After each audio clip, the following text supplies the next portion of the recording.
There are moments in life when we feel like we've wasted too much time, like we've gone too far or stayed too long in the wrong place. But friend, let me tell you today, God doesn't need years to change your life. He just needs one day, one surrendered day, one day of obedience, one day of faith, one day when your heart fully turns to Him. That one day could shift the entire direction of your life. Don't believe the lie that you've lost too much. God is not limited by your past. He's moved by your surrender. God can do more in one day than you can in a lifetime without Him. There comes a moment when a person must come face to face with this simple, life-altering truth. All your striving, all your effort, all your planning, none of it can compare to what God can accomplish in a single day of divine intervention. We often think that transformation requires years, but God isn't bound by time. He operates outside of our schedules, beyond our deadlines, and He can bring change in an instant when our hearts are open and surrendered. Many live under the weight of believing they must fix everything by themselves. They carry burdens, guilt, regrets, and timelines, forgetting that God never called them to be the solution. He called them to trust the solution. And that solution is Him. What you've been trying to build for decades, He can bring together in one day. What you've been trying to repair for years, He can restore in a single moment of obedience. One of the greatest mistakes people make is underestimating the power of divine timing. We live in a world that worships hustle, but heaven responds to humility. The power isn't in how hard you work, it's in how deeply you depend. When your dependency shifts from your effort to His presence, everything starts aligning the way it was always meant to. Think about the walls of Jericho. For 6 days, the Israelites marched silently. Nothing changed, not a brick moved. But on the 7th day, with one shout of faith, the walls fell. God chose one day to demonstrate His power. One day made the difference. One act of obedience in God's timing shattered what years of human effort could never move. Some of you are exhausted because you've been working without inviting God in. You've been building without His blueprint. But when God steps in, the rules change. He doesn't need a decade to restore a broken marriage, a lost purpose, or a shattered heart. He needs one willing soul, one surrendered spirit, one open day. God specializes in acceleration. What takes men years to acquire, God can give in a moment. When He opens a door, it doesn't creak slowly. It swings wide. When He heals, it's not partial, it's complete. When He delivers, it's not temporary, it's permanent, but it starts with you making space for Him today. It's not that God is unwilling to act, it's that we are often too distracted to notice when He is ready to move. He's been waiting not because He's slow, but because He moves at the moment of readiness, and readiness isn't about skill, it's about surrender. It's not your talent He's looking for, it's your trust. When you recognize that one day in His presence is better than 1,000 elsewhere, your priorities shift. You stop chasing the wind and start standing in His Word. You stop panicking about what's not happening and start praising Him for what He's preparing. Because when the day comes, and everything will make sense in the light of His purpose, God can restore the years the locusts have eaten, not by giving you more years, but by pouring more into one day than you thought possible. One day of divine favor can place you in rooms you never imagined. One day of supernatural wisdom can solve problems that haunted you for decades. One day of God's touch can mend a heart broken since childhood. But it requires you to believe, not in what you see, but in who He is. Faith isn't about having all the answers. It's about trusting the one who does. And when He says, "Today is the day," you don't argue, you align. You move not because you feel ready, but because He is faithful. There are testimonies waiting on the other side of your one-day encounter with God, stories that will be told for generations because of one decision you made to give Him full access. God is not interested in taking over part of your day. He wants the whole day, the day when you stop striving and start surrendering. That's the day miracles begin. The enemy wants you to think it's too late, that you've missed your moment, that your best days are behind you, but the devil is a liar. If God woke you up today, it means He's still writing your story. It means that today can still be the day everything changes. Don't waste another day thinking God needs a decade to fix what's broken. He created the heavens and the earth in 6 days. Surely He can rebuild your life in one. He doesn't need more time. He needs more trust. He needs you to stop calculating and start believing. Stop resisting and start receiving. And when you finally reach that place, when you truly lay it all down and say, Lord, today is yours, you'll watch in awe as heaven touches earth and time bows to eternity. That's when your one day becomes God's perfect day, a day that shifts your past, realigns your present, and propels you into a future only He could design. The day you fully surrender is the day everything changes. Surrender is not a word we like to embrace. It sounds like giving up, like losing control, like letting go of what we've worked so hard to hold on to. But in the kingdom of God, surrender isn't defeat, it's victory. The day you fully surrender is not the end of your story, it's the beginning of God's story in you. It's the moment when your plans are laid down and His power is picked up. Everything changes when you stop trying to be the author and allow Him to take the pen. Many walk through life holding tightly to their desires, their timing, their understanding. They pray, yes, but with conditions. They ask God to move, but only within the framework of their own comfort zones. And as long as we continue to reserve control, we'll never truly see the magnitude of what He can do when we lay it all at His feet. Partial surrender brings partial results. Full surrender brings full transformation. There's a difference between inviting God into your life and giving Him the keys to your life. One makes Him a guest. The other makes Him Lord. When you surrender, you're not just acknowledging that He's present. You're declaring that He's in charge, and that declaration, when made from a genuine heart, moves heaven. Think of the prodigal son. He didn't just return home. He came back in surrender, no demands, no entitlement, just a broken heart and an open confession. That was the day everything changed for him, not because of his background, not because of his eloquence, but because of his surrender. It wasn't his words that restored him, it was the posture of his heart. Surrender strips away pride. It breaks down the illusion that we're in control. It's a painful process because it forces us to confront our limitations. But it's also a freeing process because once we let go, we discover the one who was holding us all along. God doesn't force surrender. He waits for it. He invites us into it with the patience of a loving Father and the precision of a wise shepherd. When you finally surrender, your eyes are opened. You begin to see that the things you were holding on to were actually holding you back. The relationships you wouldn't release, the habits you justified, the plans you demanded, all of them become clearer in the light of His truth. Surrender brings clarity, and clarity leads to peace. Some of you are one decision away from peace, not because the storm will immediately stop, but because your heart will finally be anchored. Surrender doesn't mean the absence of trouble. It means the presence of trust. You'll still walk through valleys, but you won't walk through them alone. You'll still face obstacles, but you'll face them with divine strength.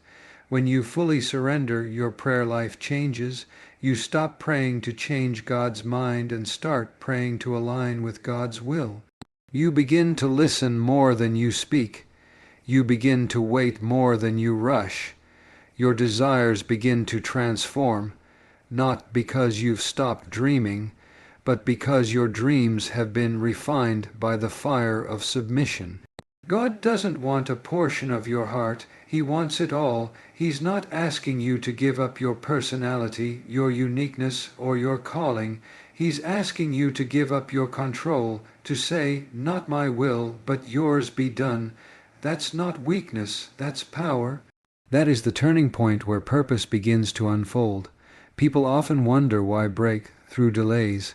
Sometimes it's not because God is withholding, it's because we're resisting. He can't fill what's already full.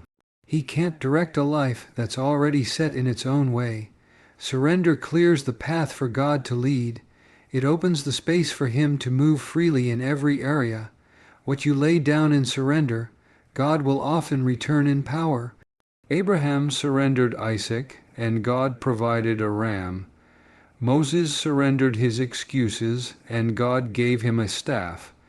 Jesus surrendered his will in Gethsemane, and salvation was birthed for all humanity. There is no loss in surrender, only multiplication in God's hand. Don't confuse delay with denial. Some answers haven't come yet because surrender hasn't happened yet. You're asking God to bless something He hasn't been given full authority over. But the moment you say, "Lord, I trust you with this," fully and completely, that's when the shift begins. That's when heaven leans in. It's not about striving harder, it's about surrendering deeper. God isn't impressed with our efforts. He's moved by our yielded hearts. He's not looking for religious performance. He's seeking personal relationship. And that relationship thrives in the soil of surrender, not once, not occasionally, but daily. Today could be the day everything changes, not because of what you do, but because of what you lay down. Don't wait for the perfect moment. Don't wait until you feel strong enough. Surrender is not about strength, it's about decision. Right now, in your weakness, in your questions, in your mess, He's ready to meet you at the place of surrender. One day in God's presence brings clarity to a lifetime of confusion. There are seasons in life when confusion seems to wrap around the soul like a fog that won't lift. Questions linger, doubts multiply. Decisions feel heavy and direction feels distant. But one undeniable truth stands firm. God's presence brings clarity. Just one day, one moment, in the true presence of God can bring understanding to what's baffled you for years. What your mind couldn't figure out through logic, your heart can finally perceive in stillness before Him. Many are searching for clarity in the wrong places, seeking it in noise, in people, in distractions, or even in more information. But clarity doesn't come from more data. It comes from divine revelation, and revelation doesn't come through busyness. It comes through being still. When you stop running and sit at His feet, He begins to speak in ways that the rush of life could never allow you to hear. God is not silent. He speaks clearly, but we must be close enough to hear Him. His voice isn't found in the earthquake or the fire. It's in the still small whisper, and that whisper often doesn't explain everything, but it will always guide you. One whisper from God can make sense of 1,000 confusing thoughts. One moment in His presence can heal the chaos inside and point your soul back toward peace. When Moses entered the tent of meeting, he didn't go there to complain. He went to commune. And in that sacred space, God met with him face to face, as a man meets with a friend. Imagine that. What decades of wandering in the desert couldn't reveal, one encounter in the presence of God could settle. Direction comes from intimacy, not striving. We often cry out, "God, show me what to do." But He responds, "Come and be with me first." Because in His presence your heart is quieted. Your motives are purified. Your anxieties are washed away by the weight of His peace, and suddenly what felt confusing no longer controls you. His presence doesn't always give you all the answers, but it always gives you the assurance that He is with you. One of the enemy's greatest tactics is to get you so overwhelmed by confusion that you stop seeking the presence of God altogether. He wants you to believe that God is distant, uninterested, or silent. But nothing could be further from the truth. God waits for you, not to scold you, but to reveal Himself to you. Sometimes clarity isn't about God changing the situation. It's about Him changing your perspective. And that only happens when you draw close.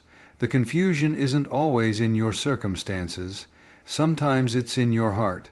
But when you come before Him, He doesn't just give you answers. He gives you Himself.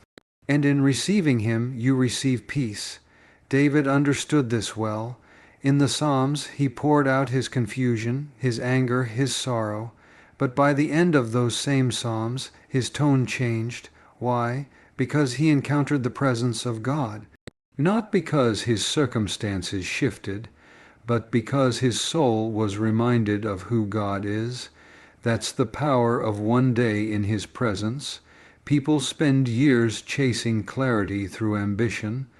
They climb ladders, chase degrees, run after relationships, and yet still feel lost. Because clarity isn't something you acquire, it's something that descends from heaven when your heart is aligned with His. The presence of God is not a bonus to the believer. It's the very center of our existence. You don't have to wait for a perfect setting to encounter His presence. You don't need a church building, a choir, or a mountain retreat. His presence is available to you right where you are, in your bedroom, in your car, in your valley, even in your breakdown. What He desires is a heart that longs for Him, a heart that says, Lord, I need You more than I need answers. Confusion thrives in separation, but clarity blossoms in connection. The more distant you are from God, the more chaotic everything feels. But the moment you draw near, peace begins to return like light breaking through the night. He never promised you would understand everything, but He did promise you would never walk alone. Sometimes all it takes is one day of turning off the distractions, one day of shutting out the noise, one day of saying, Speak, Lord, Your servant is listening. That one day becomes the bridge between your questions and His wisdom. God hasn't left you confused to punish you. He's inviting you to draw near so He can guide you. And even if you don't leave His presence with all the answers, you will leave with all the assurance. That assurance is what allows you to walk forward without fear. That assurance is what turns confusion into calm. You'll still have questions, but you'll trust the one who holds the answers. The world will keep offering substitutes for clarity, positive thinking, motivational advice, temporary escapes. But only God offers the kind of clarity that brings peace to your soul. One day in His presence is more powerful than 10 years of personal analysis. His light doesn't just show the way, it becomes the way. So don't keep wandering. Don't keep waiting for clarity to fall into your lap. Run to the one who is clarity. Step into His presence, not as a last resort, but as your first response. Because when your heart is postured before God, the fog lifts, the noise quiets, and your soul remembers. You were never alone. God doesn't count time the way we do. He redeems it. We are creatures of time. We measure everything, minutes, hours, years. We worry when things take too long. We grow impatient when change doesn't happen on our schedule. But God does not see time the way we do. He is not confined by clocks or calendars. He is eternal. He steps into time not because He must, but because He chooses to. And when he does, he doesn't just use time, he redeems it. To redeem something means to restore it, to make it worth something again.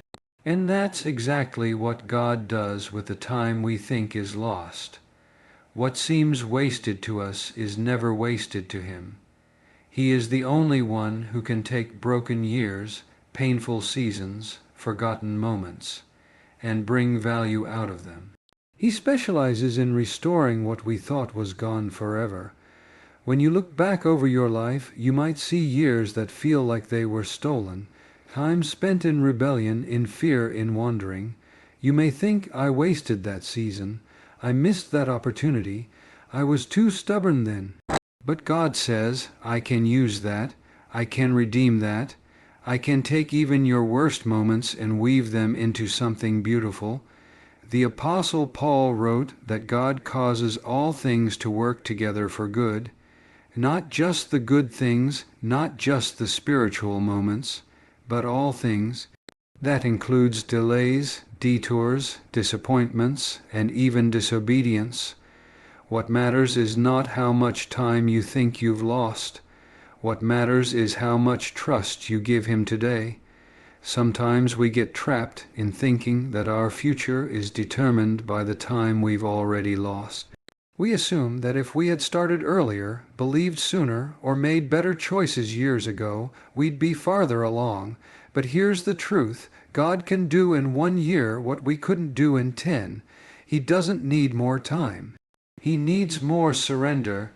You may feel behind in life, like others have moved ahead, found their purpose, achieved their dreams while you're still struggling. But comparison is the enemy of faith. God doesn't rush you. He develops you, and his timeline is perfectly tailored to who you are, where you've been, and what he's preparing you for. Think of Joseph. 13 years passed from the time he dreamed of greatness to the day he stood in Pharaoh's palace. 13 years of betrayal, false accusations, imprisonment, but not one day of it was wasted. God used every moment to shape the man who would save a nation. He didn't just give Joseph a promotion, he gave him perspective. God is more concerned with preparing you than with promoting you. That's why sometimes he slows the process, not to punish you, but to protect you, not to frustrate you, but to form you, because when the time is right, the door will open. And when God opens it, you'll be ready, because he redeemed the time that prepared you. There are people who feel stuck because they're holding onto regrets. Regret is a thief that tells you the past controls your future. But God is the Redeemer. He rewrites stories. He reclaims lost years. He revives dreams that died long ago. And he says, if you'll trust me now, I'll redeem what was lost then. Redemption doesn't mean you'll go back and relive the past. It means God will use what happened in the past to empower what's coming in your future. Nothing is wasted in his hands, not the tears, not the silence, not the confusion. He gathers every moment and breathes purpose into it. God often works behind the scenes in ways we can't see. Just because you haven't seen change yet doesn't mean he's not working. His timing is perfect, not early, not late. And when the moment comes, you'll realize that everything was leading to that breakthrough. Every delay was a setup, every detour was a lesson, every pause was filled with preparation. You may not understand his timing, but you can trust his character. He is faithful, he is sovereign, and he sees the full picture. What you call delay, he calls design. What you call lost, he calls recoverable. And what you thought was over, he says is just beginning. The truth is, it's never too late for God to move, not for your calling. Not for your healing, not for your family, not for your breakthrough. Time is not your master. God is, and he will redeem every second surrendered to him in faith. His power is not limited by your age, your past, or your mistakes. His grace covers all, so stop counting the years, stop rehearsing the regrets, stop believing the lie that it's too late. You serve the God who redeems time, give him today, trust him with the past, and believe that what's ahead can still be greater than what's behind. A moment of obedience can unlock a lifetime of blessing. Obedience is often seen as a small act, something we do quietly, without applause, without fanfare. But in the eyes of God, obedience is never small. One moment of obedience can set into motion blessings that last a lifetime. It's not about how big the act looks to others, but how surrendered the heart is behind it. Heaven always honors obedience. The Bible is filled with people who experienced extraordinary things, not because they were extraordinary people, but because they obeyed a simple instruction from God. Abraham left everything he knew to follow a God he couldn't see. Noah built a boat on dry land before a single drop of rain had fallen. Moses raised a staff when faced with a sea. None of these acts made sense in the natural, but obedience isn't based on human logic. It's based on trust. God never requires us to understand everything before obeying him.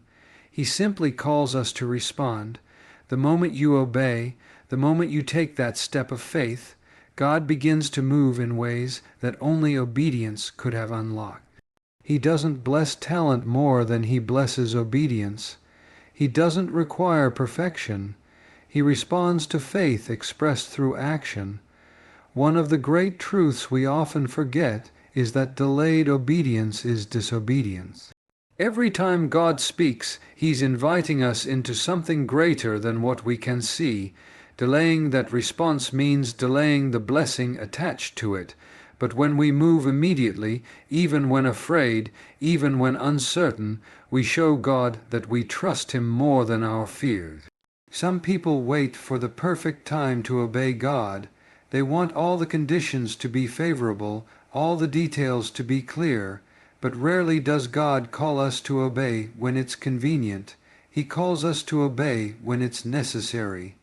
Obedience is often the test before the breakthrough. It's the line between wandering and entering into promise. Obedience is powerful because it shows that our hearts are fully his. It's easy to sing, to serve, to speak about faith, but obedience proves the reality of our surrender. When God tells you to forgive and you obey, that unlocks peace. When he tells you to give and you obey, that unlocks provision. When he tells you to wait and you obey, that unlocks strength. Obedience always leads to something good ordained. Jesus said, "If you love me, keep my commandments." That wasn't a demand, it was an invitation, because love leads to trust, and trust leads to obedience. And when you obey out of love, not out of fear or duty, it becomes worship. It becomes a sweet aroma rising up before the Lord, and he never ignores worship. There's a man in the Gospels whose entire life was changed in a moment of obedience. Jesus told him, "Stretch out your hand." That was it. A simple command, but in doing so, his withered hand was made whole. The power wasn't just in the words of Christ. It was in the obedience of the man who responded in faith. One small action, one eternal result. You may be wrestling with a decision right now. You feel God tugging your heart. Maybe it's to end a relationship that's pulling you away from him. Maybe it's to step into a calling you've been running from. Maybe it's to trust him with your finances, your future, your forgiveness. Whatever it is, obedience is the door to your next season. Sometimes obedience will cost you. It might cost you comfort, applause, relationships, or control. But the cost of obedience is never greater than the reward, because God is not a man that he should lie. When you obey, he honors that obedience with his favor, his provision, and his peace. You may not see it all immediately, but you will see it eventually. Look at Peter. One word from Jesus, "Come," and Peter stepped out of a boat and walked on water. That moment didn't just defy gravity, it proved the authority of Christ and the power of obedience. As long as Peter obeyed, he walked in the supernatural. The miracle wasn't in the water, the miracle was in the step. What miracle could be waiting on the other side of your obedience? What breakthrough is being held back, not because God is unwilling, but because He's waiting on your yes? Obedience isn't just about the moment, it's about unlocking God's greater plan for your life. We must stop treating obedience as optional. It is the foundation of intimacy with God. When you walk in obedience, you walk under His covering. You walk in sync with His Spirit. You begin to see doors open that no man can shut. You begin to experience peace that passes understanding. And even when obedience is hard, even when it feels like sacrifice, God will always sustain you through it. He will never call you to do something without giving you the strength to carry it out. And what you think you're losing by obeying, you're actually gaining in ways you can't yet imagine. So don't wait. Don't rationalize, don't delay. Listen for His voice and respond with a heart that says, "Yes, Lord." Because that one moment, that one step of obedience, could be the beginning of a lifetime filled with blessing you never dreamed was possible. The power of faith to change your circumstances. Faith is a powerful force. It has the ability to move mountains, change circumstances, and open doors that were once closed. Faith is not just a belief in God's existence. It's the confidence that He will act on your behalf. Jesus said, "If you have faith as small as a mustard seed, you can move mountains." That statement may seem simple, but it is profound. Faith is not about the size of the faith we have, it's about the size of the God we believe in. In the book of Daniel, we see 3 young men, Shadrach, Meshach, and Abednego, who refused to bow down to the king's idol. They were thrown into a fiery furnace as a result, but their faith in God was unwavering. Their faith not only saved them from the flames, but also brought glory to God and impacted a nation. Faith enables us to see beyond our circumstances. When we trust in God's power, we understand that no situation is beyond His ability to change. Faith isn't about ignoring the reality of our struggles. It's about believing that God is greater than those struggles. God is faithful to honor our faith. When we place our trust in Him, when we believe that He will act on our behalf, He moves. Your faith may not always change your circumstances immediately, but it will change you, and it will invite God's power to move in your life. Remember the woman with the issue of blood. She had suffered for years, yet her faith in Jesus was unwavering. Her belief that He could heal her was the key that unlocked her miracle. Her faith not only changed her body, but also brought her into a closer relationship with Jesus. Faith is not about having all the answers. It's about trusting in the one who holds all the answers. Faith is stepping out in confidence, knowing that God is with you and will provide. It's trusting that He will do what He has promised, even when the way forward seems unclear. Faith doesn't make sense to the world, but it is the key to unlocking God's power in your life. When you believe God can, He will. Faith is the bridge that connects your circumstances to God's power, and when you trust in His ability, nothing is impossible. God's timing is always perfect. Trust His plan for your life in a world where instant gratification is often the norm. Waiting on God can feel like an arduous journey. We live in a culture that urges us to move quickly, to get things done fast, and to see immediate results. But God's timing is not our timing, and His perfect plan often unfolds over time, teaching us patience and trust. Take the story of Abraham and Sarah. God promised Abraham that he would become the father of many nations, but he and Sarah waited years, decades in fact, before God's promise was fulfilled. The wait was not in vain, and the timing was perfect. Abraham's faith and patience in God's timing would ultimately lead to the birth of Isaac, the child of promise, and through him, the fulfillment of God's covenant. We also see this truth in the life of Jesus.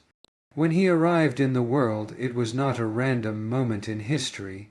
It was the fullness of time, according to God's perfect plan. For centuries, God had been preparing the way, and Jesus came at precisely the right moment, in the right place, to accomplish the greatest act of love ever known to mankind. God's timing is not always aligned with our expectations. We may be waiting for answers, for healing, for breakthroughs, and wonder why things are taking so long, but trust that God is working behind the scenes. His timing is always right, and His plans are always for our good. Consider the Israelites as they waited for their promised land. They wandered in the desert for 40 years, yet God had a purpose for their delay.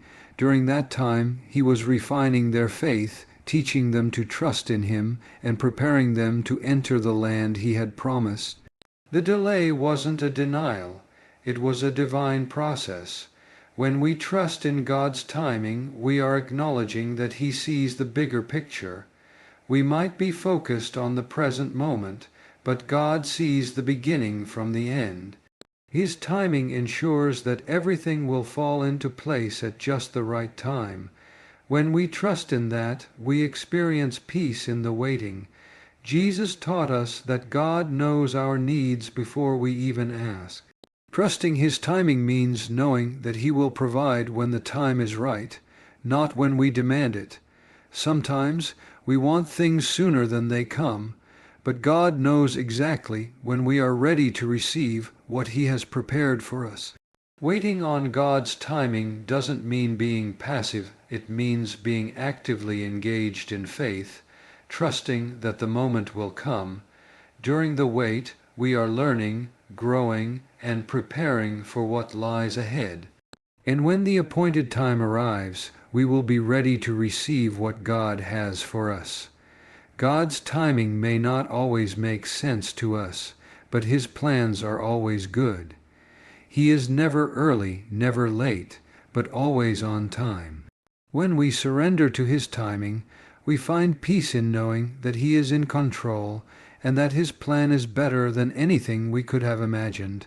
Embrace the journey. God works through the process so often.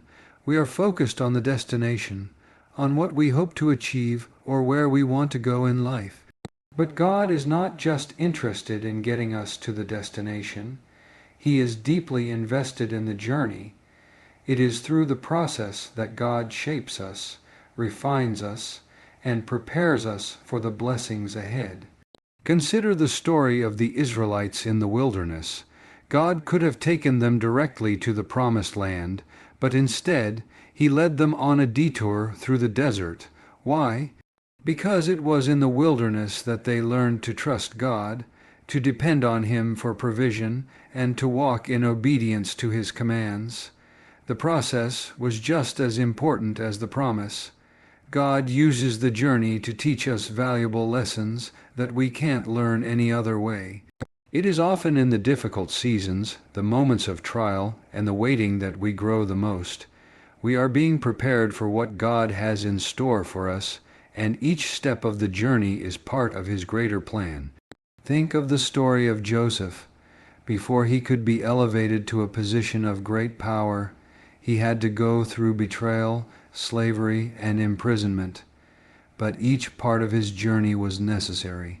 It was through the process that God shaped Joseph's character, and it was through the process that God positioned him to save a nation. The journey may not always be easy, but it is always purposeful. In every season, God is working in you and through you. The struggles, the setbacks, the moments of confusion, they are all part of the process that prepares you for the purpose He has for your life. When we embrace the journey, we learn to trust God in new ways. We learn to rely on His strength, to follow His leading, and to walk in obedience. The journey is where we discover that we are not alone. God is with us every step of the way. The process also reveals our weaknesses, which is why it is so important. In our weakness, God's strength is made perfect. It is in those moments of vulnerability that we discover more about who God is and how deeply He loves us. We often want to rush ahead, to skip the difficult parts and jump to the good. But God knows that the process is where we are shaped into the people He created us to be. When we embrace the journey, we are embracing the work God is doing in our lives. The Apostle Paul wrote that he had learned to be content in every circumstance. He understood that the journey, whether in abundance or in lack, was where God was shaping his heart. Each step along the way was preparing him for the work God had for him to do. When you embrace the journey, you understand that the destination is not the goal. It's the transformation that happens along the way. God is more concerned with who we become than with where we end up. The process is where we grow, where we experience His faithfulness, and where we come to know His love in deeper ways. God's love never changes. No matter where you are, one of the most comforting truths we can hold on to is that God's love for us never changes. It is constant, unwavering, and unconditional. No matter where you are in your journey, no matter what you've done, God's love remains the same. The Apostle Paul wrote that nothing in life or death could separate us from the love of God in Christ Jesus. No circumstance, no failure, no mistake can alter God's love for you. His love is not based on what you do or don't do. It is rooted in His character and His unchanging nature. The story of the prodigal son is a powerful reminder of God's unconditional love. When the son returned home after wasting his inheritance, his father didn't condemn him. Instead, he embraced him with open arms. God's love is always ready to welcome you back, no matter how far you've strayed. God's love for us is not dependent on our performance or our circumstances. Even in our most difficult moments, God's love is present and His heart is for us. When we face struggles or disappointments, we can be assured that God is with us, loving us through it all. In Romans 8, Paul reminds us that God's love is immeasurable. It is higher than we can reach, deeper than we can fathom, and wider than we can understand. No matter where you are or what you're facing, God's love will always surround you. God's love is not a feeling or a fleeting emotion. It is a decision He made long before we were born. His love is perfect and unchanging, and it is available to us at every moment. Even in moments of failure, God's love remains. He doesn't love you any less when you fall short, and He doesn't love you more when you succeed. His love is constant, never wavering, and always available to you. When you know that you are loved by God, it changes everything. You no longer need to seek love and validation from the world. God's love is enough, and when you rest in it, you experience peace and confidence that the world cannot give. Trust in God's faithfulness. He will never fail you. God's faithfulness is one of the most reassuring truths in the Bible. He is always faithful, and He will never fail you. His promises are sure, His word is true, and His character is unshakable. Throughout Scripture, we see countless examples of God's faithfulness. He kept His promise to Abraham, delivered the Israelites from slavery, and raised Jesus from the dead. Each act of faithfulness reminds us that God will always keep His promises. When you face uncertainty or trials, remember that God has never failed anyone who has trusted in Him. His faithfulness is not dependent on your circumstances, but on His unchanging nature. When you place your trust in God, you can be confident that He will never let you down. Even when we are faithless, God remains faithful. His faithfulness is not based on our actions. It is rooted in His character. This gives us incredible assurance, knowing that we can rely on Him no matter what happens in our lives. God's faithfulness is also seen in His provision. He provides for us in ways that we often don't expect, but His provision is always timely and always enough. Trust in His faithfulness to meet your needs, whether in times of abundance or lack. When we trust in God's faithfulness, we are acknowledging that He is in control. He has a plan for our lives, and He will fulfill His purposes in us. No matter how difficult the path may seem, God is faithful to lead us, guide us, and sustain us. God's faithfulness is an anchor for our souls. When the storms of life come, His faithfulness keeps us grounded. We can hold on to His promises because we know that He will never fail us.